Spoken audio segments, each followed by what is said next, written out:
Good morning and welcome to the Core Connection. I'm Mira Rubin here with you on Enlightened World Network. And today's topic is outside the comfort zone. So we're going to be talking about learning and growing and really, where does that happen? Outside our comfort zone, right? Because if we're going to expand and experience new things, then we get to challenge ourselves and embrace the unfamiliar. So that's what we're going to talk about. But before we get started, let's just take a minute to settle in and get present. Let's take a deep breath in through your nose and hold it. And imagine clean, crisp oxygen just flooding your lungs and flowing into your bloodstream, nourishing every cell and every organ. And as you exhale, exhale any fatigue, any tension, any stress. And now let's take another deep breath in through your nose and hold it. This time, imagine brilliant bright light lighting you up from the inside out, every electron, every molecule, every cell illuminated, energized, revitalized with vital life energy and light. And as you exhale, exhale any remaining fatigue, negativity, stress, tension. And now let's just gently press our palms together. Really softly rub your fingers against your palms and feel the sensation of that. Feel the temperature of your hands and the texture of your fingers against your palms, and allow yourselves to enjoy that wonderful sensation and bring yourself present right here, right now. Welcome, welcome. So outside the comfort zone, in the coaching work I do, I regularly have conversations. Good morning, Irma. Welcome, welcome. About feeling uncomfortable, about folks feeling uncomfortable or having a new experience that's unfamiliar, and navigating this unfamiliar, uncharted territory, and uh, the truth of the matter is that we grow. The only way to grow is by moving outside of our comfort zone. The only way to learn is to move outside our comfort zone, into something unfamiliar. Good morning, Roslyn. Happy Friday to you. Welcome. So we're talking about moving outside the comfort zone, and we don't have to necessarily go miles outside the comfort zone, although sometimes that can be a wonderfully transformative experience to take on new things that are completely unfamiliar. I think that as we evolve, we and embrace learning more and more, maybe we get more comfortable with being uncomfortable, so that it doesn't feel as outside the comfort zone as it normally would. Maybe it feels exciting.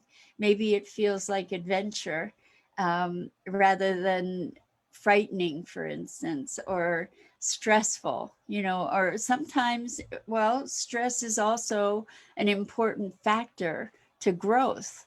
A plant that doesn't have any stressors is not as hardy as a plant that goes through periods of stress, because it then enables the plant to rally a resilience. And I think this is quite the same with human beings. If we uh, I'm sure you've heard the saying, whatever doesn't kill you makes you stronger. That used to be one of my anthems. Thankfully, it's no longer one of my go-to internal conversations. And I say thankfully, because with that kind of anthem, what are you going to do? You're going to invite all kinds of stressors and challenges in life. But the thing is that the challenges and the stressors as we rise to them, provided it's not so over the top that it it destroys us. It stressors do enable us to rise into a more resilient experience. Good morning, Robert. Welcome. Great to have you here. So we're talking about being outside our comfort zone, and really it is outside our comfort zone that growth happens, that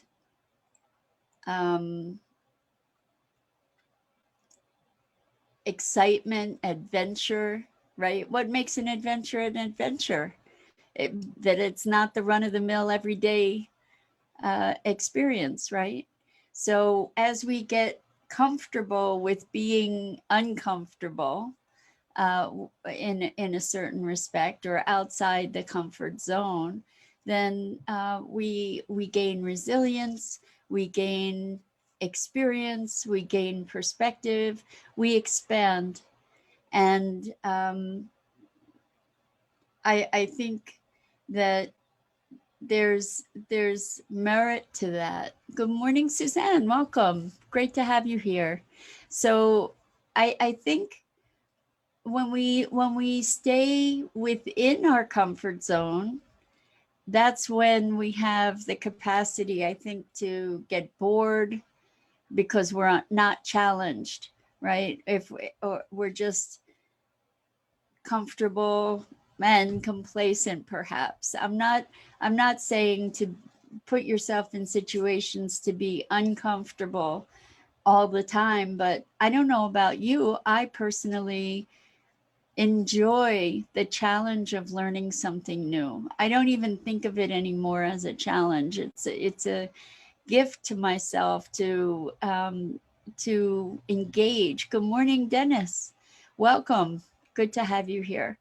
I welcome the opportunity to engage my mind and my being and my body in taking on new challenges, new opportunities that could be seen as uncomfortable. I mean, if we're going to grow, remember the growing pains of growing up. As our physical bodies grew, there were adjusting pains that we experienced as that happened, and I think that's the case with learning.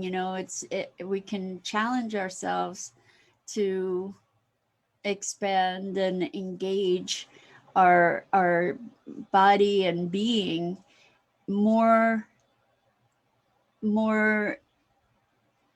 vitally in life, by learning different things. And the truth is that when we learn new things, there are frustrations that we encounter.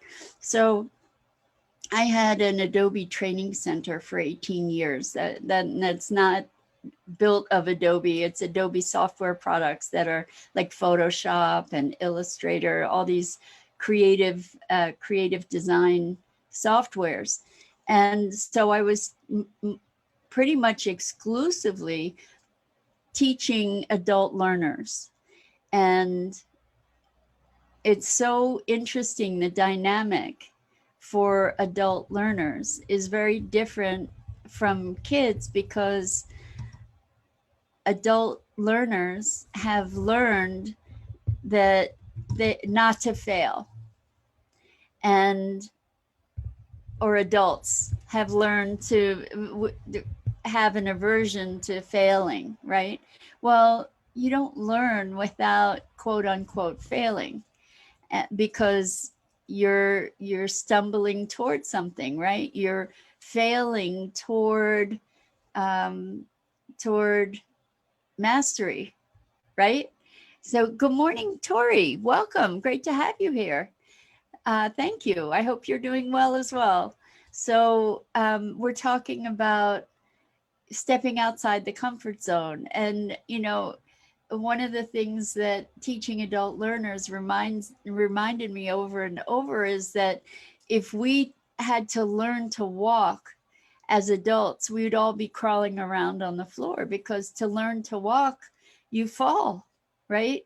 And so learning by its nature, when we are learning, we don't talk about failing, really, right? Unless we're maybe failing a test. But good morning, Tammy. Welcome. Great to have you here.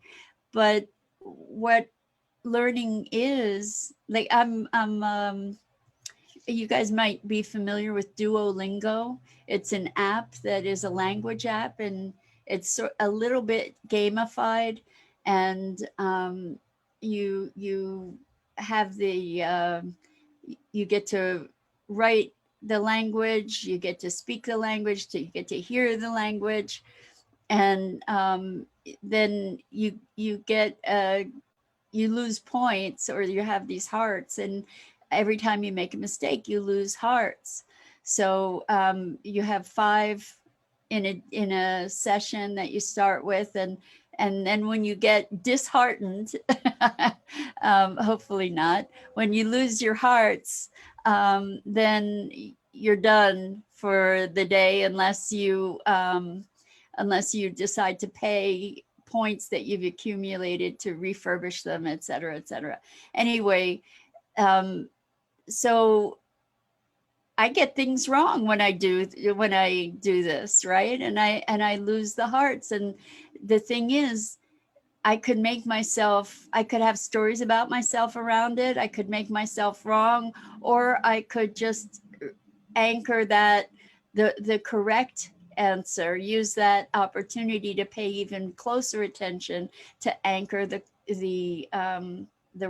answer, the correct answer. So Robert says, yes, without trial and error, it's hard to get it right from the start. Well, this is the thing, like, adult learners have this expectation of getting it right. And when they don't, or when they don't understand something, the level of frustration is so dramatic for some people. I had people break down in tears on occasion in class, because they were so frustrated and had a lot of internal judgment of themselves, and a lack of patience with themselves to move through that outside the comfort zone space to gain mastery. If you've tried, hi Hope, welcome, great to have you here.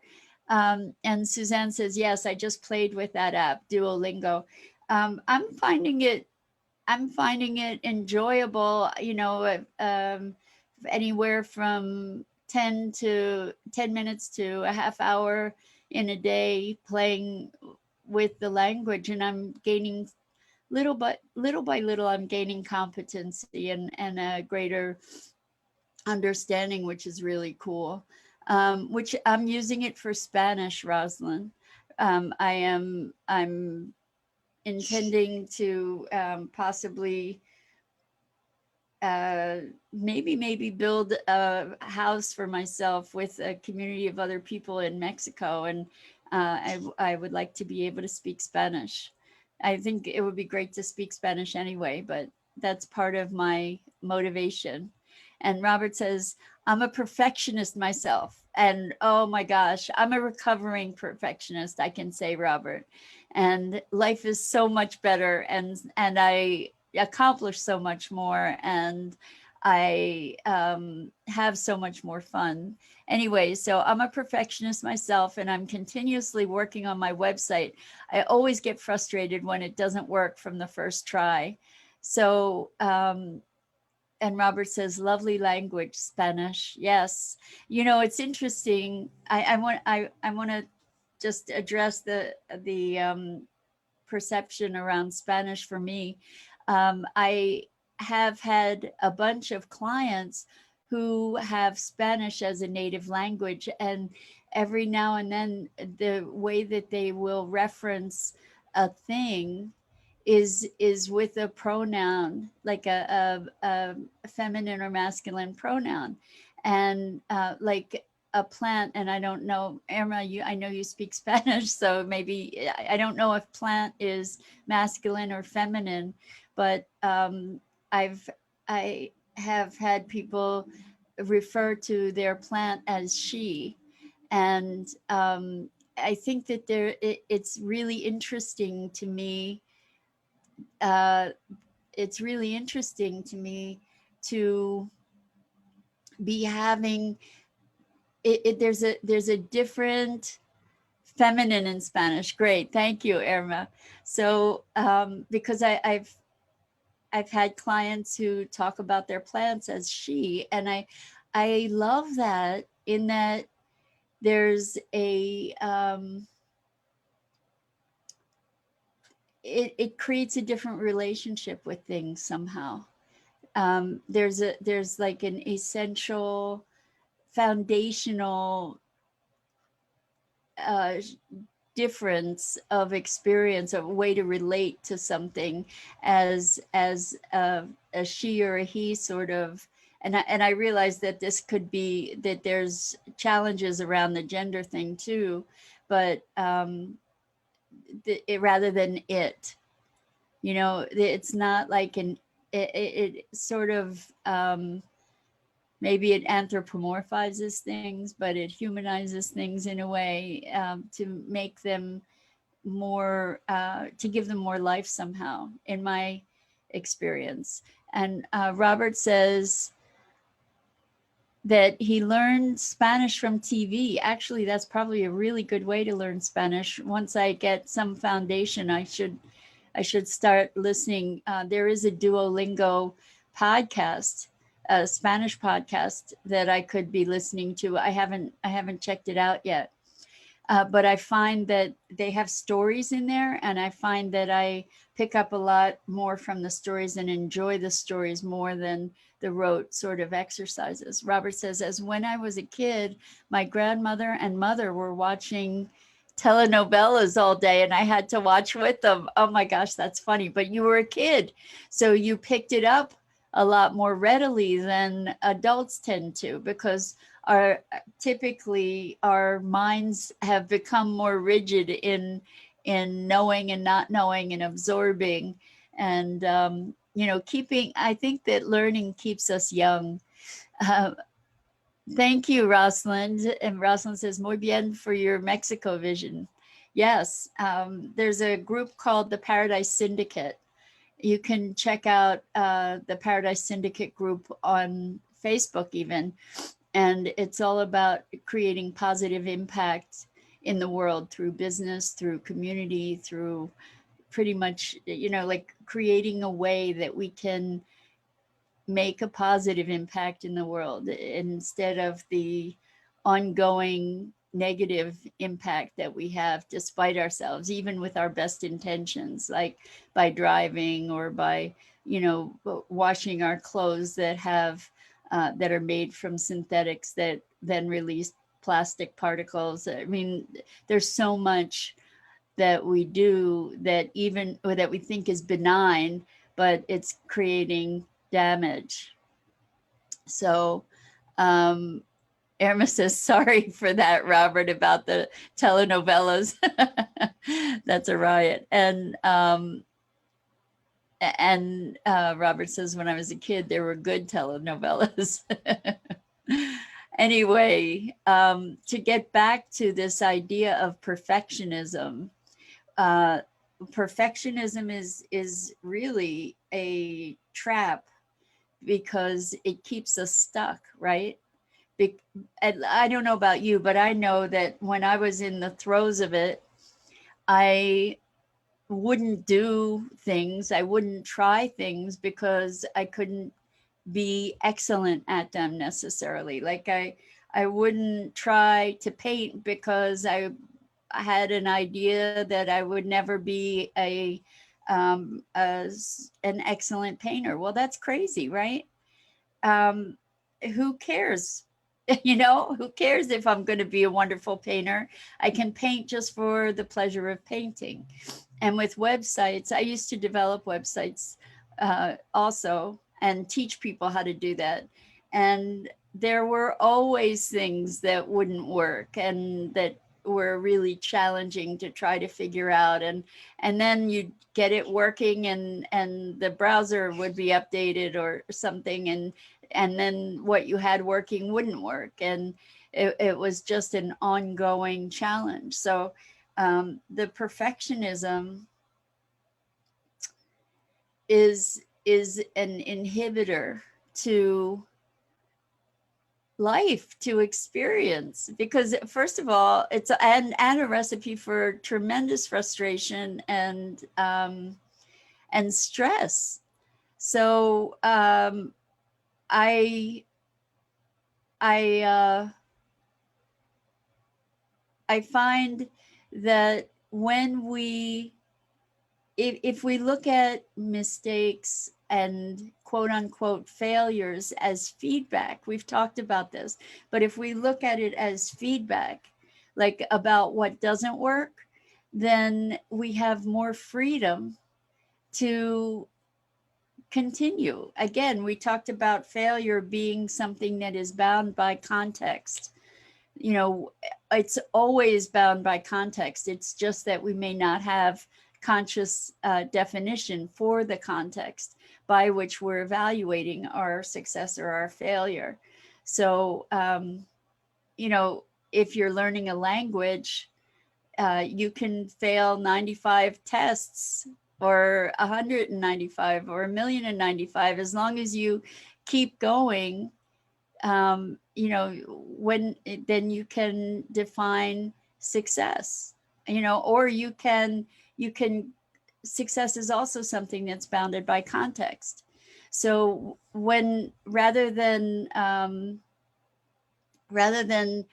making a narrow definition of what success or failure would be, we can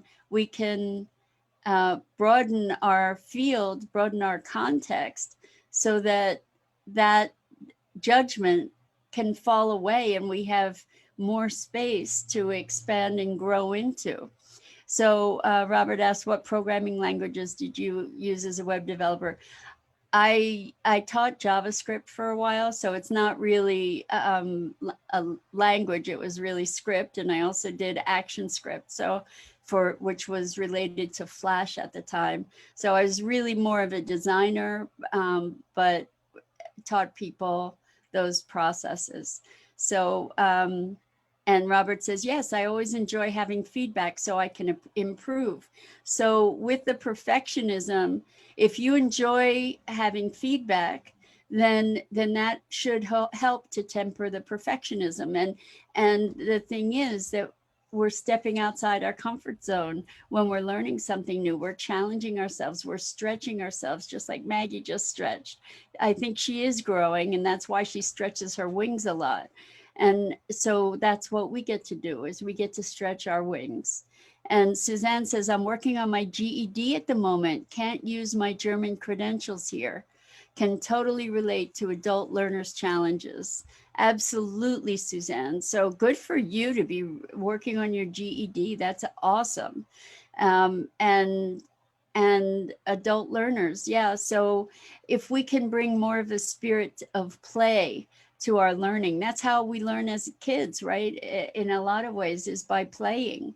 And so if we can introduce that as our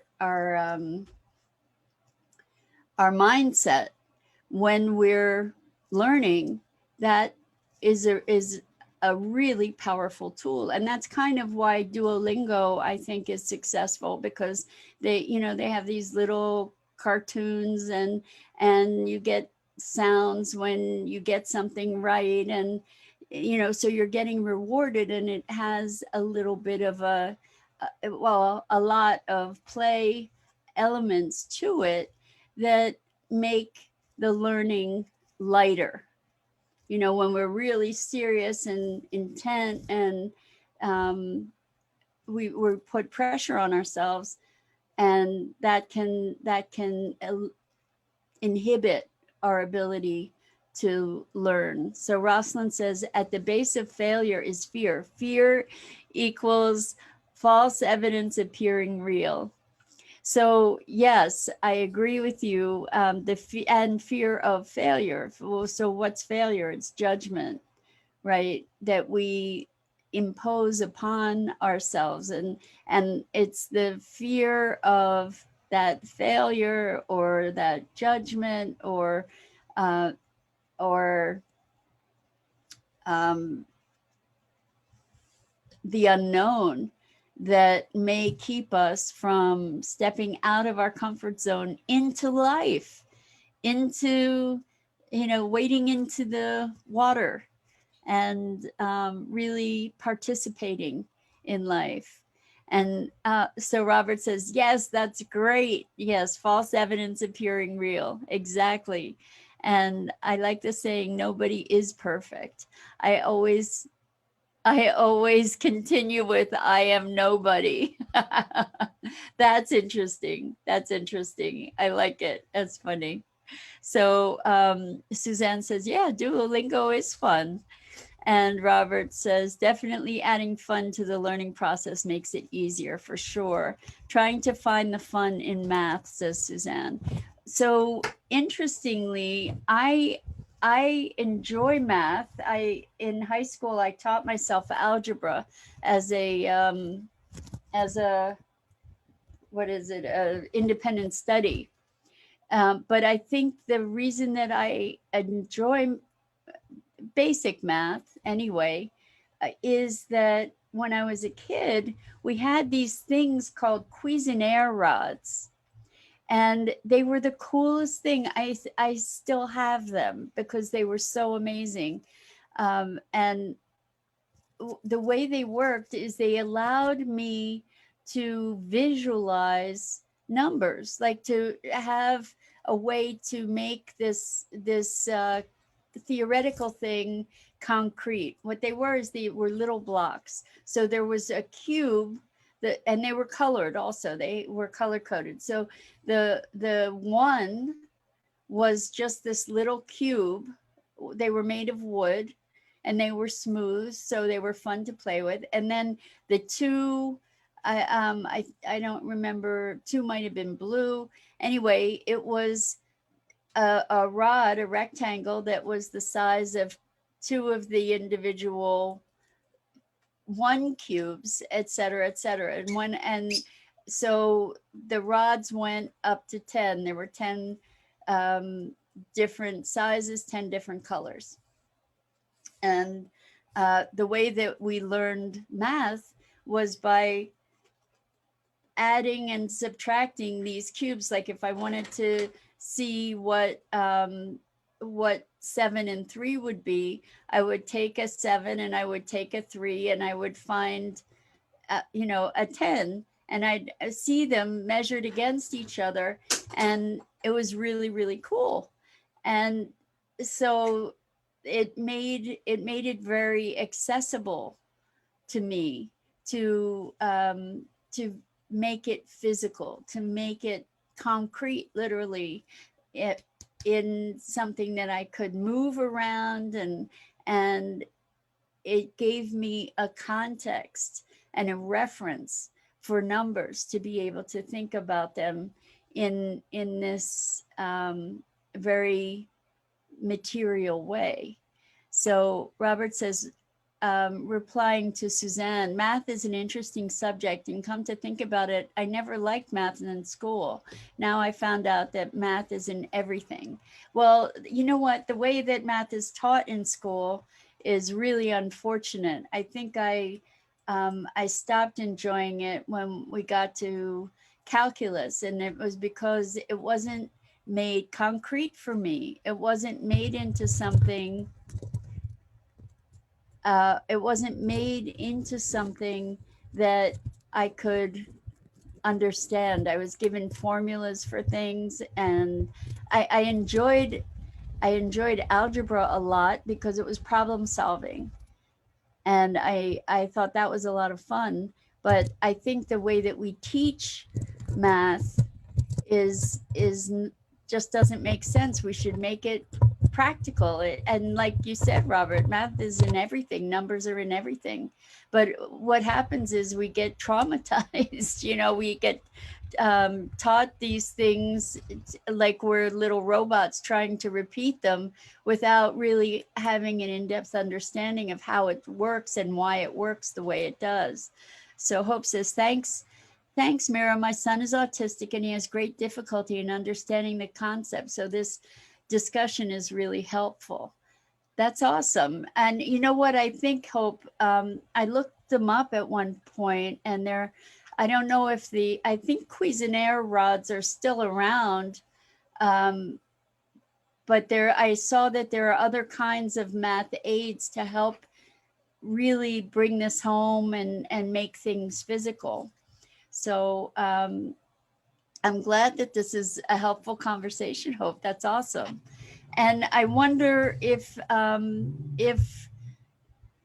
Hope, there are a bunch, I'm sure you're involved with some of the autism groups online. I know that there are a lot of groups that are focused on how to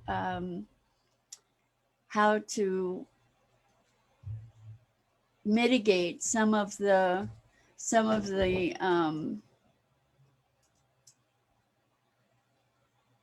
symptoms of autism. And I know that there's a lot of work that's been done around making sure that the gut biome is supported, and that really impacts our behavior and our capacity to think, and our emotions, and so much is tied to the gut biome, and it's been shown to be very impactful for folks with autism symptoms to help to if you balance the gut biome. Anyway, I think that's it for today. So lots and lots of love, and have a wonderful weekend. I'm Mira Rubin here on the Enlightened World Network.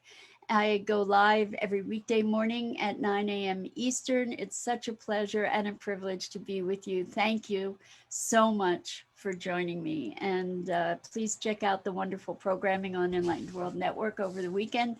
And hopefully I will see you here next week. In the meantime, step outside your comfort zone and learn and play and grow.